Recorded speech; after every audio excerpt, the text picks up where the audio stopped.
Doctor, I've heard that diabetes can cause nerve damage. What exactly is diabetic neuropathy? I've also heard that high blood sugar can lead to other problems. That's correct. When diabetes progresses and blood sugar levels remain high for too long, it can damage the nerves. This is known as diabetic neuropathy. While diabetes can affect many parts of the body, nerve damage can lead to particularly troublesome complications. I see. Diabetes sounds scary. How does nerve damage progress? Nerves play an important role in feeling pain, sensations, and controlling internal organ functions. When nerves are damaged, you may experience pain, tingling, or even issues with organ functions. Diabetic neuropathy is typically classified into three main types, and I'll explain each one in detail. The first type is polyneuropathy, which is the most common. It often begins with numbness or tingling in the hands and feet.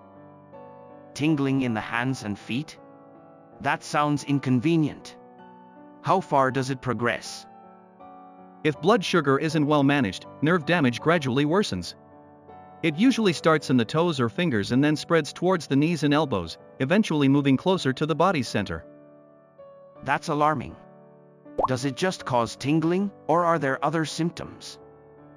In addition to tingling and pain, there's often a loss of sensation. You might not feel injuries, which can lead to unnoticed wounds. If left untreated, these wounds can become infected or develop ulcers, sometimes leading to severe outcomes like gangrene, requiring surgery or even amputation. Not feeling pain sounds even scarier. I could hurt myself without knowing. Exactly. Early detection is crucial to prevent complications like ulcers or infections, which are common in polyneuropathy. That's good to know. What's the second type? The second type is autonomic neuropathy. This affects the autonomic nerves that control involuntary body functions, such as heart rate, digestion, sweating, and temperature regulation. That sounds serious. What happens when these nerves are damaged? Damage to autonomic nerves can cause sweating abnormalities, such as sweating excessively in certain areas or not sweating at all. Digestive issues like persistent diarrhea or constipation can also occur. Not sweating sounds especially dangerous, like on hot days. Exactly. If the body can't sweat properly, overheating and heatstroke become serious risks, particularly in summer. Autonomic neuropathy can also affect the heart, leading to arrhythmias or orthostatic hypotension, which causes dizziness when standing up. That would be very disruptive to daily life. Indeed, it can also affect bladder function, leading to issues like urinary retention, and in men, it may cause erectile dysfunction. I didn't realize it could impact internal organs as well. Early treatment seems crucial. Absolutely. Autonomic neuropathy is often hard to notice at first, so seeking medical advice when symptoms arise is essential. What signs should I look out for? Digestive troubles, abnormal sweating, frequent dizziness, or issues with urination or sexual function are warning signs. If you notice these, consult a doctor promptly. Got it.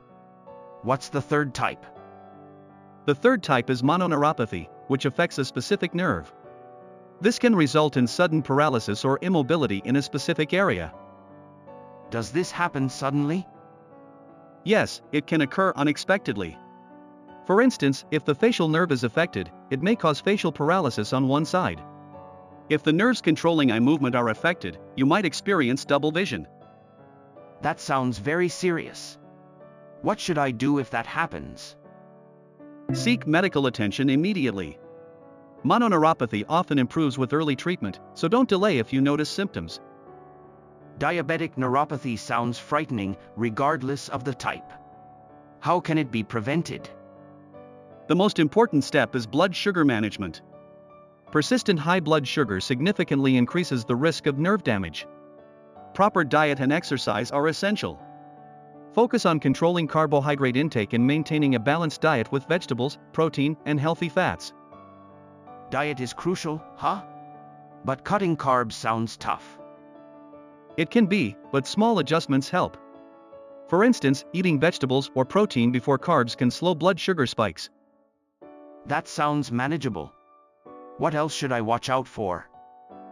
Regular exercise is important. Aerobic activities like walking improve insulin function and stabilize blood sugar. Also, foot care is crucial since sensation loss can lead to unnoticed injuries.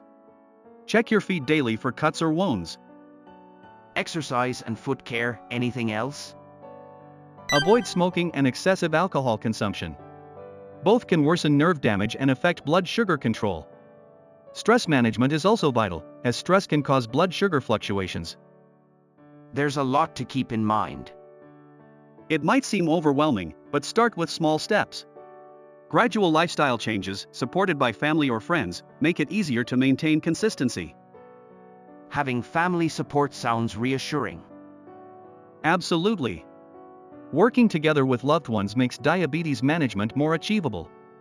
Remember, you're not alone in this. Thank you, doctor. I feel more confident about prevention now. That's the right mindset. Proper management and early action can significantly reduce risks. Stay proactive, and remember, we're here to support you every step of the way.